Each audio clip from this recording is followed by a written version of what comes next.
Socially responsible investing is set to become more and more important over the next few years. What exactly is it, and how should you avoid the common pitfalls? Geneva Capital's Scott Arnell is an expert in the field, and he joins us now to explain. And you're actually here from Geneva. It's not just a name, it's where your company is based. So welcome to the News Hub. Thank you.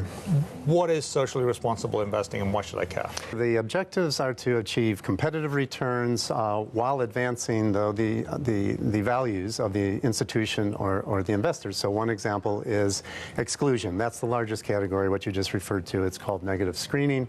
And you reduce or eliminate certain investments from your investment universe. So one is not investing in equities of tobacco industry or companies that manufacture munitions or perhaps companies that do business with the Sudanese government. What are some of the missteps that you can make when doing this sort of thing?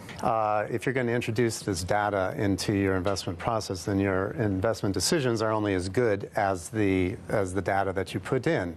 And there are a lot of service providers that provide ESG type of data, but you've got to be able to read it. It's basically it's like a financial statement. You have to learn how to read a financial statement. You have to learn how to read these things. A lot of millennials think they might want to invest socially responsibly. Do they need to do extra research to get into this? Well, I think everyone needs to do research on that. The concern is the underlying data when you're incorporating this data, and the real concern is the data being reported by companies and what is called sometimes greenwashing. Are companies making themselves look more environmental or pro-environment, or more that they're integrating ESG type factors. Like motherhood and apple pie. Who's against it? Nobody wants to be against it, and nobody wants to be against the environment. It's a tricky thing. You need to learn to see through stuff, I guess, if you're going to invest that way. Thank you very much, Scott Arnell of Geneva Capital.